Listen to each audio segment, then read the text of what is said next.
Hoje pessoal, eu sou o Pedro e sejam bem-vindos a mais um vídeo. Hoje estamos aqui para mais um Viciado Comenta e meus caros amigos, hoje vamos continuar aqui na senda da análise das coisas da Digi, isto porque nos últimos dias têm surgido algumas informações e agora no seguimento da apresentação das contas por parte da Digi, houve aqui também algumas considerações por parte do CEO, neste caso Sergei Bulgak, que já tínhamos visto algumas das suas palavras anteriormente nesta série, e desta vez ele decidiu também aqui lançar mais algumas a quando do lançamento das contas, como eu vos disse. Antes de mais nada, pedir-vos o que peço sempre, deixarem o like neste vídeo que ajuda sempre bastante, subscrever o canal para próximos vídeos e passarem na descrição que vão ter lá um conjunto de links que podem ser interessantes para vocês. Vamos então ver aqui os links das notícias. Eu selecionei duas notícias, elas são em parte complementares, apesar de falarem a mesma coisa. Tenho aqui uma do jornal de negócios e tem aqui também do Eco, mas pronto, vocês vão perceber que elas meio que se complementam. Vamos começar aqui por esta do Jornal de Negócios, que diz o Sergei Bulgak que grande parte do investimento em Portugal já está feito. Ok? Portanto, os esforços para investir no território nacional depois da compra da Novo e acelerar a criação de infraestruturas estão a chegar ao fim para a Digi. A operadora romena poderá atingir o break-even no próximo ano. Ok? A Digi assegura que os esforços para investir em Portugal está a chegar ao fim. Com 1 ano e 10 dias de presença no território nacional, a operadora romena garante que o investimento vai agora estabilizar. Em conferência de apresentação de resultados, o CEO da Digi, Sergei Bulgak, revelou que o CAPEX para o mercado português vai agora em 120 milhões, mas as despesas devem agora entrar num ritmo mais relaxado. O nosso CAPEX ainda é elevado, vamos continuar a melhorar e a atualizar as redes, mas diria que já ultrapassámos o pico do nosso investimento. Grande parte do investimento em Portugal está feito, reiterou na conferência, mesmo adiantando que o objetivo é continuar a melhorar as operações e chegar a mais clientes, nomeadamente com a expansão do serviço móvel e fixo. Só o CAPEX do terceiro trimestre do grupo situou-se em 166 milhões de euros, com os responsáveis da operadora romena a atribuir este valor ao compromisso em investir em Espanha, Roménia e Portugal. Com mais de 800 mil clientes, o compromisso da empresa de telecomunicações, a quarta no mercado nacional, é continuar a acelerar o seu posicionamento, garantir cobertura de rede em todo o país e desbloquear sinergias com a Novo, de forma a assegurar uma boa posição de mercado. Apesar do CEO admitir satisfação com o crescimento de Portugal dentro do grupo, Sergei Bulgak diz que ainda nos falta fazer muito. Estamos satisfeitos com as respostas dos clientes portugueses. O nosso serviço está a ser procurado e estamos a fazer bons serviços, a trazer bons serviços tecnológicos a tiro. Lembrando de servir o mercado com preços justos, algo que gera contestação junto dos operadores concorrentes. A prioridade em Portugal é continuar a expandir a cobertura de rede e integrar a Novo para desbloquear sinergias, assegurando uma boa posição de mercado e um crescimento sustentável, assegurou o CEO, apontando que o mercado português está a acelerar o break-even e que a empresa pode chegar às contas positivas já no próximo ano. Os dados até setembro mostram que as despesas operacionais se situaram 88 milhões contra as receitas de 52 milhões. Já tínhamos visto isso em vídeo anterior. Sobre a Novo, e uma vez que na conferência com analistas em maio os responsáveis admitiam terminar com a marca, que compraram em Portugal, os planos estão em andamento, mesmo que o término não tenha data. Já migramos 2/3 dos clientes móveis e uma pequena percentagem dos clientes fixos. A migração técnica será mais difícil de fazer, pelo que não temos prazo para apontar quando vamos terminar. Ora bem, temos aqui então muita informação para analisar nesta primeira notícia.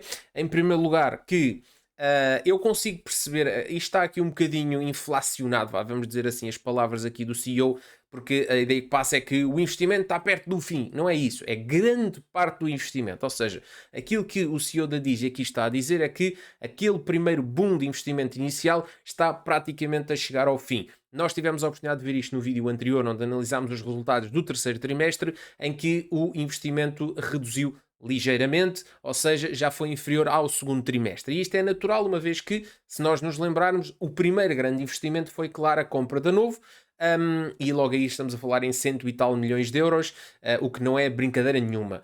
O restante vai-se fazendo com calma. Agora, dizer que a Digi vai deixar de investir não é o que está aqui, mas está de alguma forma meio que implícito no título inicial. Grande parte do investimento em Portugal está feito, parece assim uma coisa que estamos praticamente a chegar ao ponto em que não vamos investir mais. E não é verdade, e não é assim que eu entendo. Agora, foi aquilo que eu disse no vídeo anterior. A empresa não pode estar permanentemente com resultados no negativo, lembrando que o grupo Digi, enquanto um todo, não está tão mal quanto isso, mas depois, se nós formos ver as diversas, neste caso, subsidiárias, vamos dizer, neste caso, as três que ele aqui falou, a Digi Portugal, a Digi Espanha e a Digi Roménia, que são, vamos dizer assim, pedaços da empresa que estão em forte investimento e expansão. Aí as coisas depois complicam-se mais e é preciso equilibrar estas contas de maneira a que o grupo, enquanto um todo, apresente bons resultados. Se efetivamente vai ser possível atingir aqui o ponto em que a Digi entra nos números a verde, ou neste caso os números positivos, eu acredito que sim, e isso vai depender muito mais da Digi do que de nós, porque o que não me falta é pessoas a dizer que assim que a Digi estiver na nossa rua, nós vamos fazer a migração, e portanto o problema é que a Digi ainda não consegue estar em todo lado. E há aqui de facto esta informação que eu acho que é muito importante e que é dita aqui, que é saber que 2/3 dos clientes móveis já estão, neste caso, na Digi, e isso é normal porque, de facto, a Novo deixou mesmo de comercializar os serviços móveis. Lembram-se todos que os serviços que a Novo comercializava agora para o fim eram serviços baseados na rede da MEO, portanto, a operadora móvel virtual, e, portanto, todos os clientes já estão com essa migração feita. Do ponto de vista dos clientes fixos, apenas uma pequena percentagem foi migrada, ou seja, só aqui nós estamos a falar de muitos milhares. Eu não tenho aqui os números de cabeça, mas eu creio que são sensivelmente 100 e qualquer coisa mil, 140, 150 mil clientes fixos de novo. E portanto, se nós formos ver que grande parte destes clientes ainda não fazem parte dos números da Digi, podemos dizer que rapidamente a Digi pode duplicar os seus números de clientes fixos. E como eu vos disse anteriormente também no vídeo anterior é fixe, são os serviços fixos, televisão, etc., que engrossam neste caso as receitas, porque os serviços móveis são de facto muito baratos e eram precisos mesmo muitos serviços para trazer resultados melhores desse ponto de vista da receita. Portanto, neste caso é mais o trabalho que falta fazer à Digi do que propriamente o não ter os clientes, ok? Obviamente que tem e há muita gente mesmo interessada em ir para os serviços aqui da Digi. Portanto, neste caso, eu não tenho dúvida nenhuma que portanto, ele dá aqui informação até que estão satisfeitos com os clientes em Portugal e que os serviços estão a ser procurados e a trazer bons serviços tecnológicos. Eu acho que sim, acho que estão a trazer bons serviços tecnológicos, mas eu gostava de ter visto aqui umas palavrinhas para a questão dos recursos humanos da empresa. Quando ele fala em desbloquear sinergias com a Novo, eu não sei se já está, ou seja, está a falar em absorver os recursos humanos na totalidade da Novo.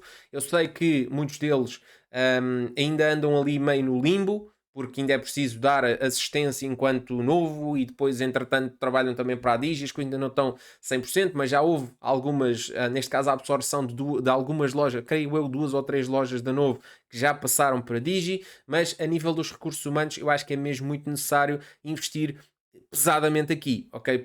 E eu acho que esta é uma das grandes falhas que neste momento a Digi está a passar e nós já vamos ver a seguir que isso depois tem repercussões dentro neste caso da empresa. Bom, vamos então aqui ver a segunda notícia que eu selecionei do Eco, porque ele aqui adianta um bocadinho mais que fala que sente aqui um sentimento misto.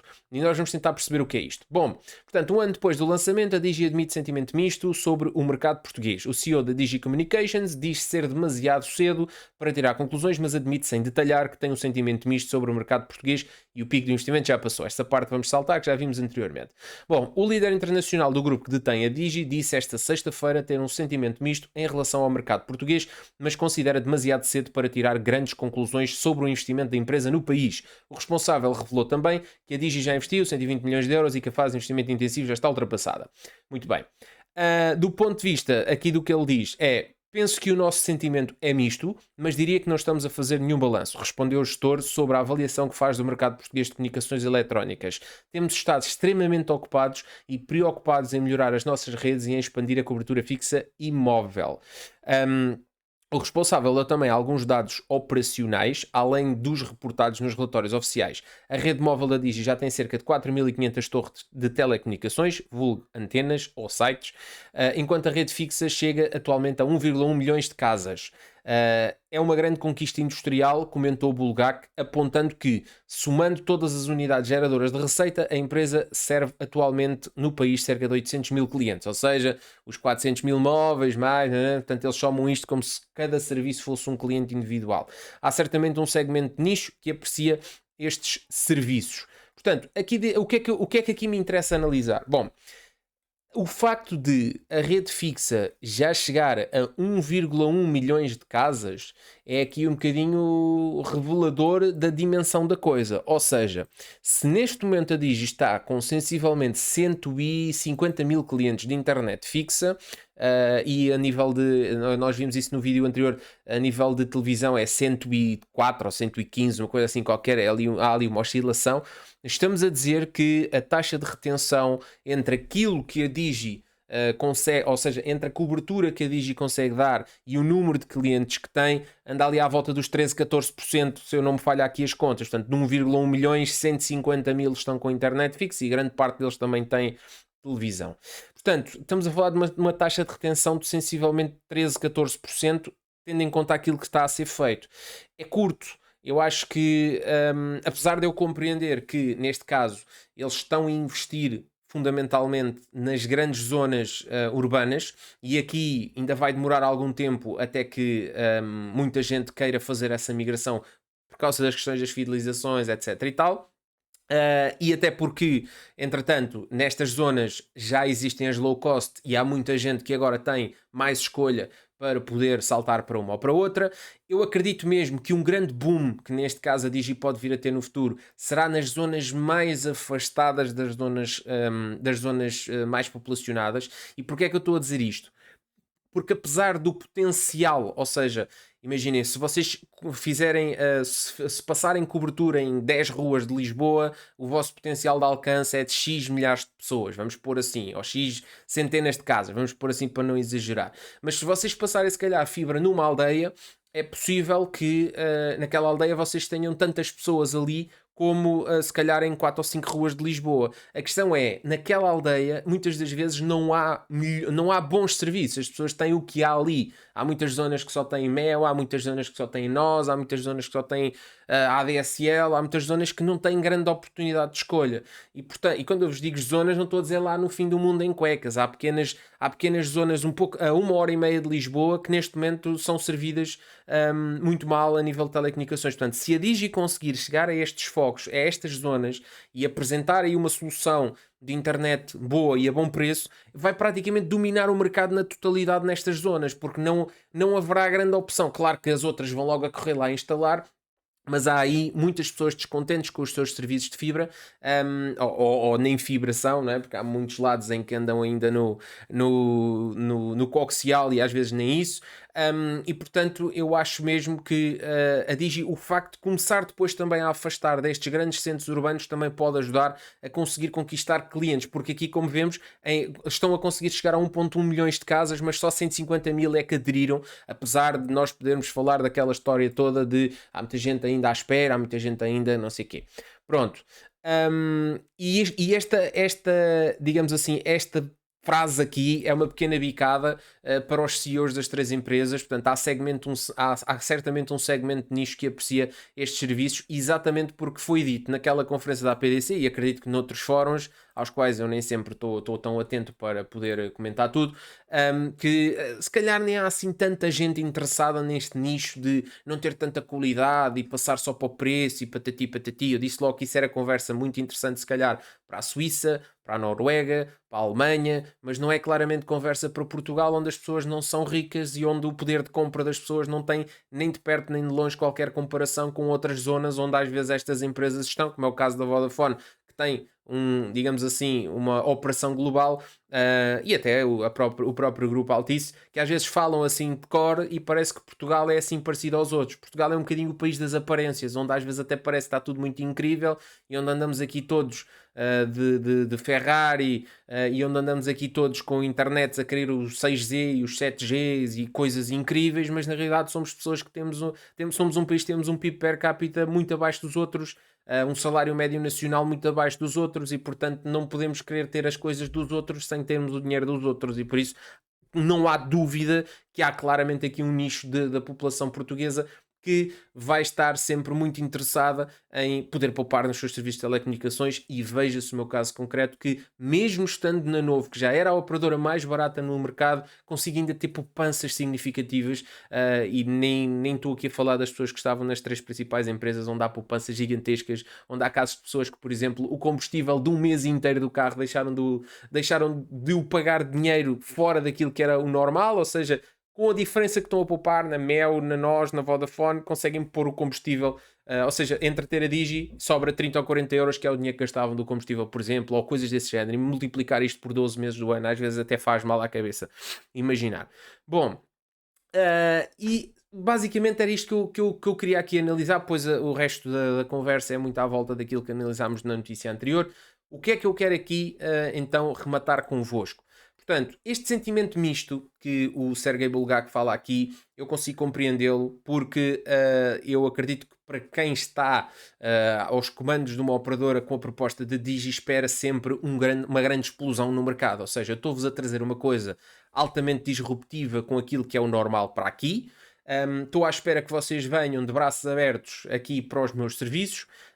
Mas a realidade é que a Digi também perdeu muito daquele primeiro boom, exatamente por culpa própria. E nós temos que ser claros e sérios nesta análise, dizendo que isto foi assim, ok? Por mais que nós quiséssemos que a Digi estivesse melhor do que o que está, que não está mal, mas também não está no ponto em que gostaria de estar, acredito eu.